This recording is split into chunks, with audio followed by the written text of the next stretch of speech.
Victor was the most eligible bachelor in town. He had everything: money, status, charisma, a booming career, luxury cars, and a mansion that overlooked the city. But despite all of that, Victor had one problem, a secret that drove every woman away. Every relationship started well: romantic dinners, weekend getaways, sweet messages that made women blush. But the moment intimacy entered the picture, the story ended in disaster. Some women screamed, some ran out of his house, one even left town without saying goodbye. Victor sat alone, night after night, asking himself, am I cursed? Will I ever find a woman who won't run away from me? He went to pastors, he went to prophets, he went to doctors. One prophet even told him, my son, this problem is not spiritual, it is physical, and you know it. So Victor gave up. He decided maybe marriage wasn't for him until he met Jasmine. Jasmine was different. She was soft spoken, conservative, and believed strongly in no intimacy before marriage. When Victor heard that, he nearly cried with relief. You mean you don't want to before marriage?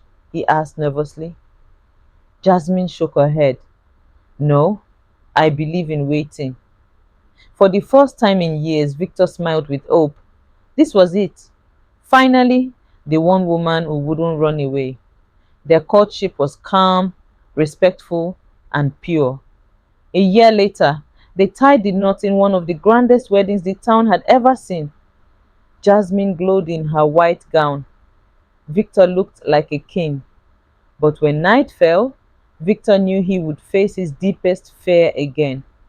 In their honeymoon suite, Jasmine walked out in a silky robe, smiling shyly.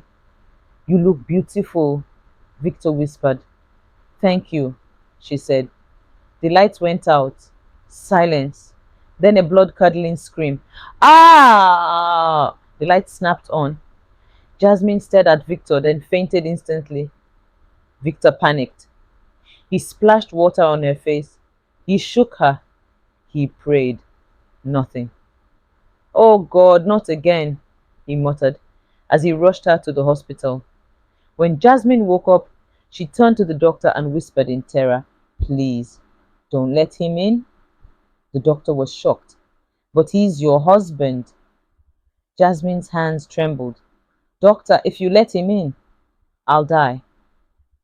What secret could Victor be hiding that would make his wife collapse on their wedding night? Before we continue, tell us in the comments where you're watching from, and make sure you subscribe so you never miss stories like this, because what happened next shocked the entire town. Victor begged to see Jasmine, but her family locked him out. They demanded answers. What did you do to our daughter? Her father yelled. Victor bowed his head. I can't explain. She has to tell you. For 3 days, Jasmine refused to go home with him. She stayed with her friend Anita. But Anita soon noticed something strange. Jasmine refused to sleep, refused to eat, and woke up screaming at night. Anita sat her down. Jasmine, what did Victor do to you? Jasmine trembled. You won't understand. Nobody will. Anita leaned closer. Try me. Jasmine whispered the secret into her ear. Anita's eyes widened in shock. She clapped her hand over her mouth. Oh my God. Jasmine, are you sure? The next morning, Jasmine was gone. No note, no trace. Victor searched the whole city. Anita called every family member. Nothing. Victor broke down. This is my curse. I'll never be free. But weeks later, Jasmine returned, different, calmer, stronger. Her family was confused. Jasmine, what happened? Where were you? She smiled faintly. I needed time. I needed training. Training? What kind of training could change a terrified bride into a calm woman? Meanwhile, whispers spread in town. Some said Victor was a monster. Some said he had a disease. Some said he wasn't even human. Finally, Jasmine's uncle confronted Victor's parents. You owe us the truth. What is wrong with your son? Victor's father sighed. It runs in our family. Every generation, one son is born like this.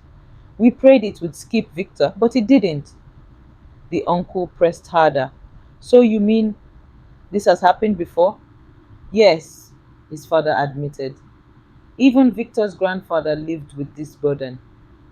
But only one woman stayed. She was strong enough to handle it. The room fell silent. One evening, Jasmine walked into Victor's mansion. Victor fell to his knees. I thought you'd never come back. She touched his shoulder gently. I almost didn't, but then I realized I can't run forever. If I run, I'll only live in fear. Victor looked up, tears streaming down his face. So you accept me? She nodded slowly. Yes, but on one condition. You tell me everything. No more secrets.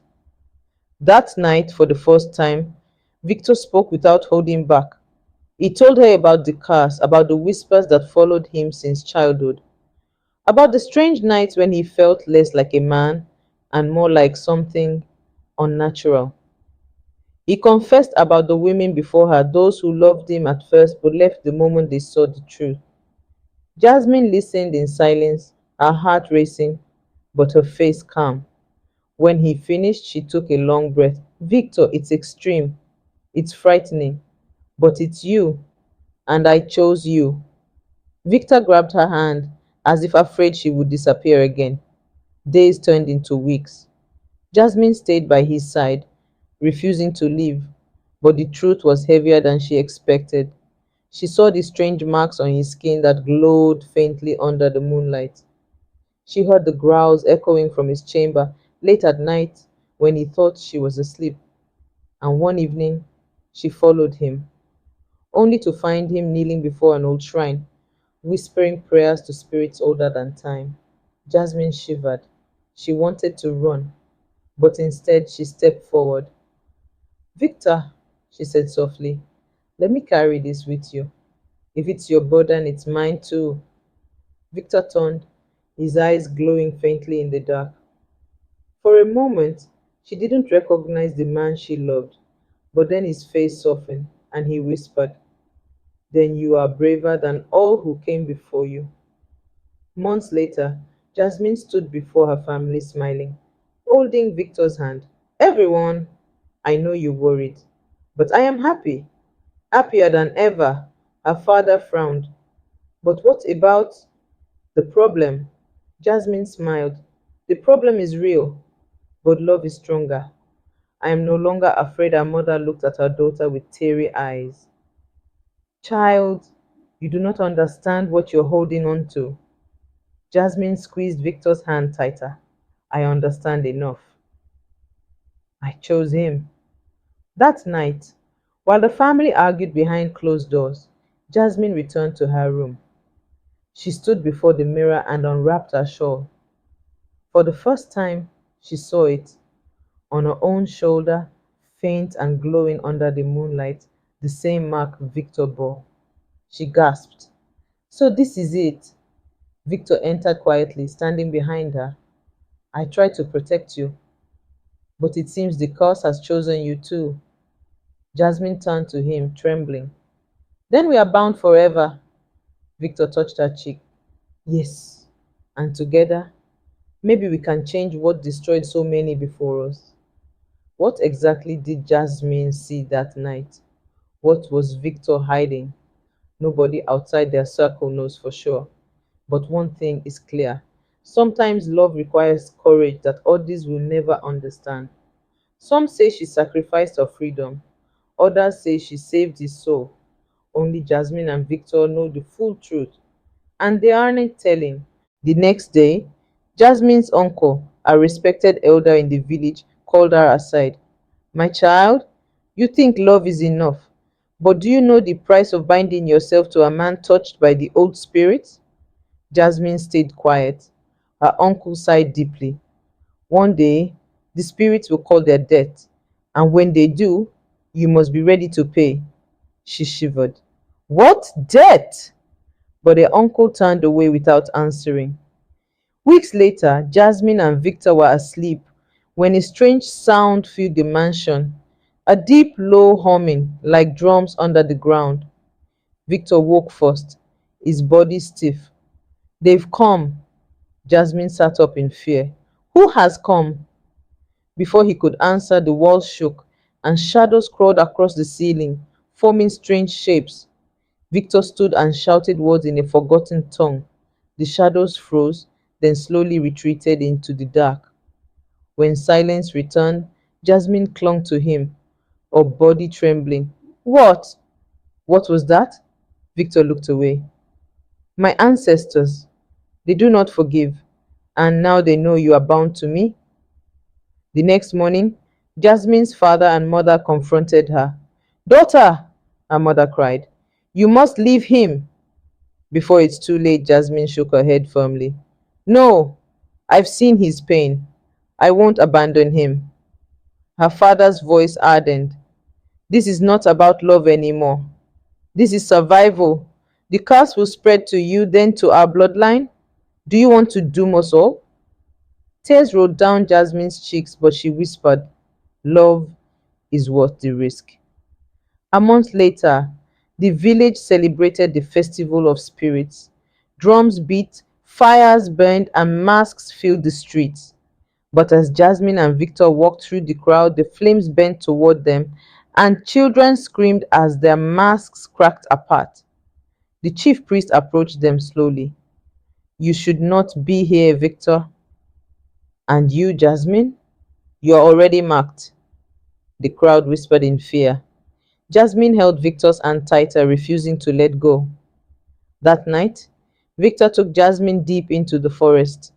He stopped before a giant tree with carvings glowing faintly in the dark. This is where it began, he whispered, and where it may end. Jasmine's eyes widened. End? He nodded. The spirits want me to choose sacrifice myself or sacrifice you. If I do nothing, they will take us both. Jasmine's heart pounded. Then we fight together. For the first time, Victor smiled. Then let the spirits witness our choice. The next morning, villagers found the forest silent. The giant tree stood untouched, but on its bark were two glowing handprints side by side. No one saw Jasmine or Victor again. Some believed they were taken by the spirits. Others said they walked into another world, hand in hand, bound forever by love and curse alike. But even today, when the moon is full, some swear they see two figures walking at the edge of the forest, never speaking, never aging, only watching. So, what happened to Jasmine and Victor? Did love conquer the curse, or did the curse consume them both? What would you have done in Jasmine's place? Would you choose love over survival? Comment below. We want to hear your thoughts. And don't forget to subscribe because the next story we're bringing you will stay with you long after the video ends.